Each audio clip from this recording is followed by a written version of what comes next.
DSC పరీక్ష గడువును మరో 3 నెలలు పెంచాలని నిరుద్యోగ అభ్యర్థులు మాజీ ఎమ్మెల్సీ గయానంద్ డిమాండ్ చేశారు. ఇవాళ ఇదే అంశం మీద అనంతపురంలో నిరసన కార్యక్రమం చేపట్టారు. ప్లకార్డులు పట్టుకొని ప్రదర్శన ర్యాలీ నిర్వహించారు. ప్రభుత్వానికి తమ బాధల్ని వినిపించారు. డిఎస్సి నోటిఫికేషన్ కోసం 7 ఏళ్లుగా వేచి చూస్తున్నామని, అయితే ఇప్పుడు తక్కువ పోస్టులు విడుదల చేయడం ఏంటని ప్రశ్నించారు.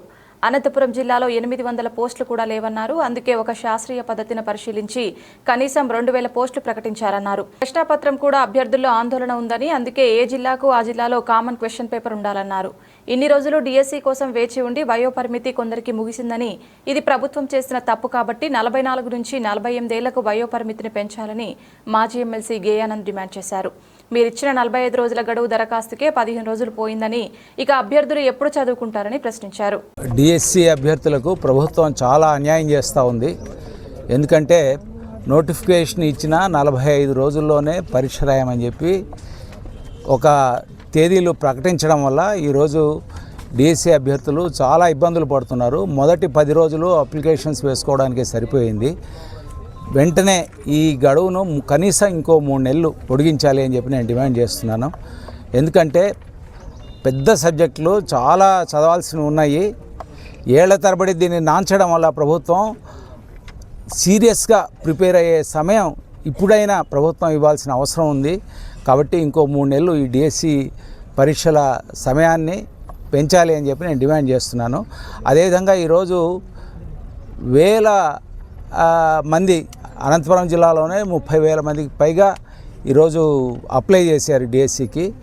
ఉన్న పోస్టులు 800 కూడా సరిగా లేవు.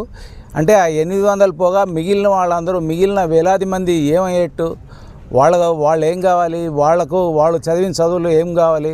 కాబట్టి తక్షణం కనీసం ఒక శాస్త్రీయమైన పద్ధతిలో ప్రభుత్వ స్కూళ్లను పెంపుదల చేయడానికి, ప్రభుత్వ స్కూల్ భవిష్యత్తులో ఎంత అవసరం అని ప్రభుత్వం నిర్ణయానికి వచ్చి కనీసం 2000 పోస్టులను అనంతపురం జిల్లాలో ప్రకటించాలి అని చెప్పి నేను డిమాండ్ చేస్తున్నాను. ఎందుకంటే ఇది అవసరం కూడా.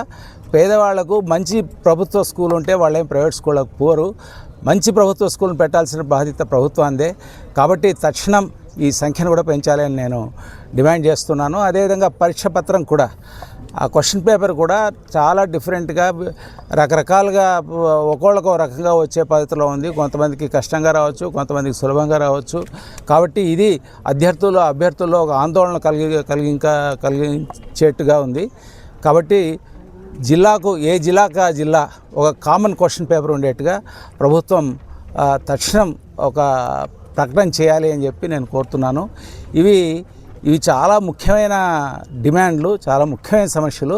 ఈరోజు డిఎస్సి రాస్తున్న వేలాది మంది అభ్యర్థులు ఎంతో ఆశగా దీనికోసం ఎదురు చూశారు. కానీ ప్రభుత్వం ఈరోజు సీరియస్గా చదువుకోవాల్సిన టైంలో ఇటువంటి సమస్యలు కల్పించి ఈ రకమైన ఒక అనిశ్చితమైన పరిస్థితి తీసుకొచ్చి వాళ్ళలో నిరాశ, భయాందోళనలు కల్పిస్తూ ఉంది. ఇవన్నీ కూడా ప్రభుత్వం అనుకుంటే వీటిని పరిష్కారం చేయదగిన సమస్యలే. వీటితో ఒక పైసా కూడా ఎక్స్ట్రా ప్రభుత్వానికి ఖర్చు అయ్యేదేమీ ఉండదు. కాబట్టి వెంటనే ప్రభుత్వం ఈ 3 అంశాల మీద తన నిర్ణయాన్ని ప్రకటించాలి అని చెప్పి నేను కోరుతున్నాను. అదేవిధంగా ఈరోజు 2018లో డిఎస్సి ఇంతకుముందు ప్రభుత్వం చేసింది. ఇన్నేళ్ళు ప్రభుత్వం తప్పిదం వల్ల చాలామంది అభ్యర్థుల ఏజ్ బార్ అయిన పరిస్థితి ఉంది.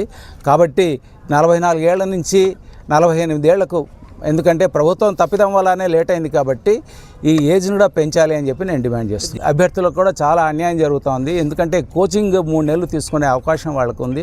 3 నెలలు కోచింగ్ ఇవ్వడానికి అవసరమైన ప్రభుత్వం నుంచి వచ్చే నిధులను 10 రోజులు 15 రోజుల్లో వాళ్ళు ఆన్లైన్ కోచింగ్ ఇచ్చేసి సరిపుచ్చుతూ ఉన్నారు. కాబట్టి ఇది కూడా ఒక అన్యాయమే.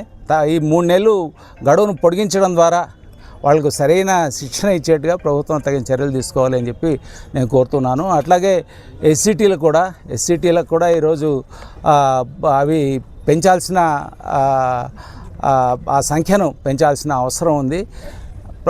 అనంతపురం జిల్లాలో కానీ, రాష్ట్రంలో కానీ, లేకుంటే ఏ జిల్లాలోనైనా శాస్త్రీయంగా ఎన్ని ప్రభుత్వ బడులు అవసరం ఉంది అని, అంటే ఎట్లా తగ్గించాలి అనేది కాకుండా ఎట్లా ప్రభుత్వ బడులను పెంచాలి అనేది ఒక శాస్త్రీయమైన ఒక లెక్క వేసి చాలా ఎక్కువ, ఇప్పుడు ప్రకటించిన దానికి అనేక రెట్లు ఎక్కువ ఈరోజు ఎస్సీటీ పోస్టులను ప్రకటించే అవకాశం ఉంది. కాబట్టి దాని మీద కూడా ప్రభుత్వం చర్య తీసుకోవాలని నేను కోరుతున్నాను. అనంతపురం డిఎస్సి అభ్యర్థులు ఉండి మాకు 45 రోజులు టైం ఇచ్చారు. నోటిఫికేషన్ ఇచ్చి 45 రోజుల్లో ఎగ్జామ్ అంటే ఇది చాలా కష్టమైపోతుంది. చాలామంది ఉన్నాము, కొన్ని వేల మంది.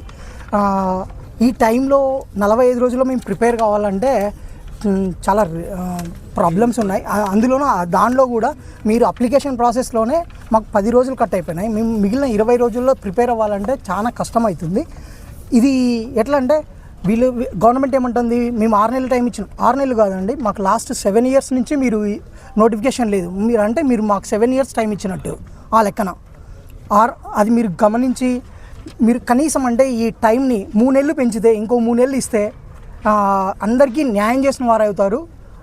లేకపోతే ఇది డిఎస్సీ అభ్యర్థులకి మీరు ఇచ్చింది వరం కాదండి, శాపం అవుతుంది. ఇప్పుడు ఇచ్చిన ఈ ప్రభుత్వము ఈ పోస్టులని ఇచ్చి 45 రోజుల్లో కంప్లీట్ చేయడం అనేది ఏ విధంగా సాధ్యమని నేను అడుగుతా ఉన్నా.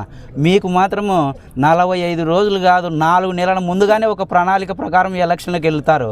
కనీసం మా భవిష్యత్తు కోసం, మా ప్రణాళిక కోసం 45 రోజుల్లో 4 సబ్జెక్టులన్నా కంప్లీట్ అవుతాయా? స్కూల్లో మీరు తీసుకొచ్చిన విధానము సెమిస్టర్ విధానము.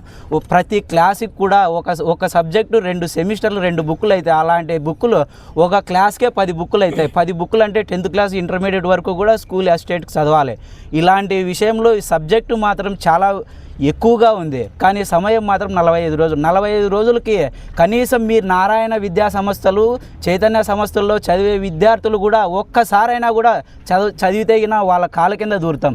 మీరు ఇచ్చిన సమయము జూన్కంతా ఫిలప్ చేస్తామంటున్నారు. జూన్కంతా ఫిలప్ చేస్తే ఎవరు బాగుపడతారో తెలుసా? నారాయణ స్కూల్లో పనిచేసే వాళ్ళు, చైతన్య స్కూల్లో వాళ్ళు పనిచేసే వాళ్ళకి మాత్రం లబ్ధి పొందడానికి ఈ నోటిఫికేషన్ ఇచ్చినట్టు ఉంది. ఎందుకంటే కాలేజీలు స్టార్ట్ అయిపోతే మరి నిరుద్యోగులు వాళ్ళకి దొరకరు కాబట్టి టీచర్స్ వాళ్ళ కోసం మీరు నోటిఫికేషన్ అనేది ప్రకటించినట్టుగా ఈ విధంగా తెలుస్తుంది. ఎందుకంటే ఒక టెట్ కోసం మీరు 3 నెలల సమయం ఇచ్చారు. అలాంటిది డిఎస్సి కోసం కనీసం 4 నెలలన్నా సమయం ఇవ్వకపోతే ఎవరన్నా కానీ అందరూ దాని మీద టెట్ అయిపోయిన తర్వాత ఎస్సీ వర్గీకరణ చెప్పేసి ఈరోజు ఇస్తామన్న నోటిఫికేషన్ని దాదాపు 4 నెలల కాలయాపన చేశారు మీరు. అలాంటిది ఈరోజు మీ అవసరం కోసం, మీ నారాయణ సంస్థల కోసం మీరు 45 రోజుల్లో కంప్లీట్ చేస్తాం, జూన్కంతా టీచర్ని ఫిలప్ చేస్తామని చెప్తున్నారు. ఏ విధంగా మేము సబ్జెక్ట్ని క్లియర్ చేయాలి? కాబట్టి అదేవిధంగా ఎస్సీను, ఎస్టీకి, బీసీకి కోచింగ్ సెంటర్లని మీరు ఇచ్చారు. కనీసం వాళ్ళకి 3 months అయినా కోచింగ్కి ఎవరికైనా ఇస్తే ఏదైనా వాళ్ళు చదువుకున్న దానికి మీరు పెట్టిన డబ్బు కూడా విలువ ఉంటుంది. అలాంటి 10 రోజుల్లో కంప్లీట్ చేసి ఉన్న నిధులను కూడా మీరు దుర్వినియోగం పరుస్తున్నారు. ఆ నిధులు ఈ ప్రజల పక్షాన మేము అడుగుతున్నాం. ఈ ప్రజల డబ్బులను మీరు ఇంతగా వేస్ట్ చేస్తున్నారు. ఎలక్షన్లో సగం డబ్బు వేస్ట్ చేస్తారు. అలాంటిది మాకు వచ్చిన మా అవకాశాలని, మా సొమ్ముని కూడా మీరు దుర్వినియోగం చేస్తున్నారు. కాబట్టి మాకు తగిన సమయం ఇవ్వాలి. ఏజ్ కూడా పోయిన వాళ్ళకి ఏజ్ కూడా పెంచాలని డిమాండ్ చేస్తూ, అదేవిధంగా ఆన్లైన్ పేపర్స్ ఒక్కో రోజు ఒక్కో పేపర్ అంటే ఒక రోజుకి 2 సెషన్ల తరపున 2 పేపర్లు వస్తున్నాయి. అంటే ఒకరికి ఈజీగా వస్తుంది, ఒకరికి కష్టంగా వస్తుంది. అలాంటప్పుడు నార్మలైజేషన్ చేస్తున్నామంటున్నారు. నార్మలైజేషన్ చేస్తే టెట్లో 150 మార్కులకి 151 కూడా వచ్చిన సందర్భాలు చూసాం మేము. కాబట్టి ఆ నార్మలైజేషన్ విధానం అనేది రద్దు చేయాలా, ఒకే డిస్టిక్ ఒకే పేపర్ పెట్టాలా అని మా డిమాండ్ చేస్తూ సెలవు తీసుకుంటున్నాం.